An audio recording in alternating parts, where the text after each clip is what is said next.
नमस्कार। आज की कहानी सीधी रशिया से। कहानी एक पिता की जिसने हाल में ही अपना बेटा खोया।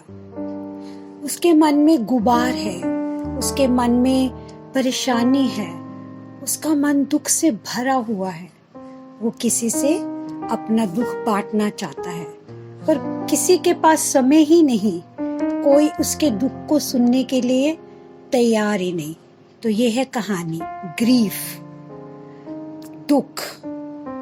सर्दियों के दिन है। आयोना जो कि एक टांगा चलाने वाला है, वो सुबह जल्दी ही घर से निकल आया। बर्फ पड़ रही है, सर्दी से ठुठुर रहा है और किसी सवारी की, किसी के आने की प्रतीक्षा कर रहा है। उसने ना कुछ खाया है ना पिया है। उसके मन में बहुत बहुत बहुत कष्ट है।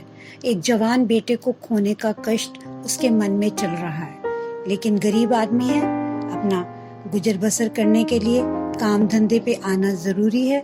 सो वो अपना टांगा लेके सर्दी में खड़ा इंतजार कर रहा है। काफी समय निकल गया, कोई सवारी आई ही नहीं। वो खड़ा, बोझिल मन, उदास मन, बादल दुख के उसके दिमाग में, दिल में चल रहे हैं और वो ठिठुर रहा है। तभी दूर से उसको एक आदमी आता दिखाई देता है।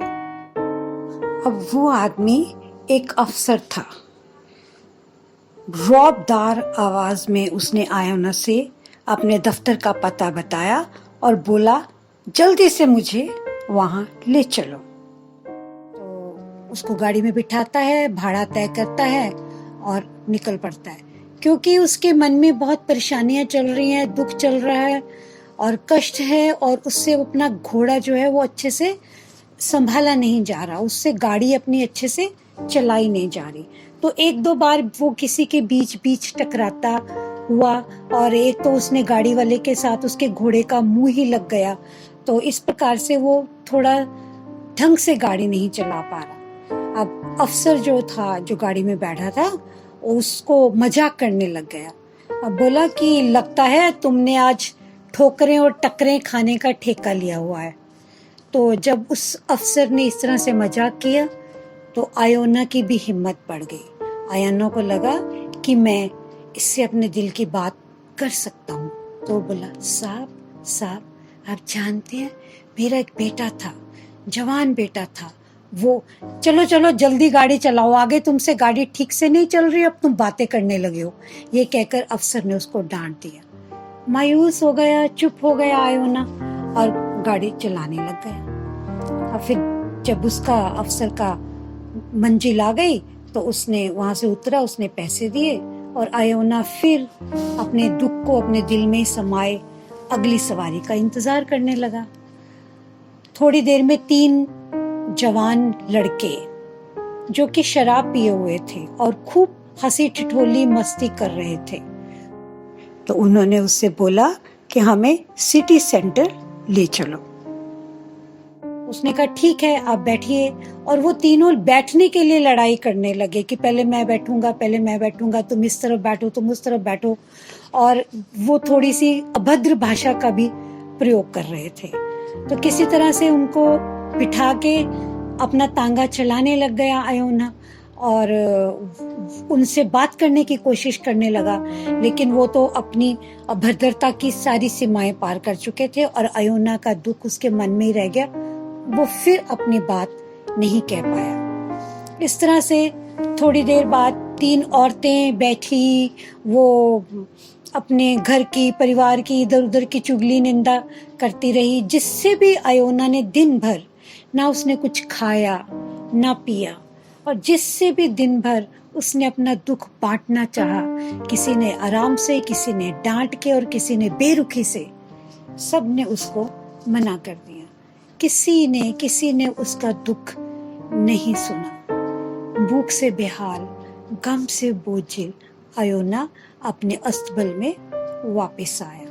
उसने अपने घोड़े को बांधा, उसके आगे उसका तसला जिसमें उसके खाने का सामान था वो रखा और उसकी गर्दन पर हाथ फिराने लगा।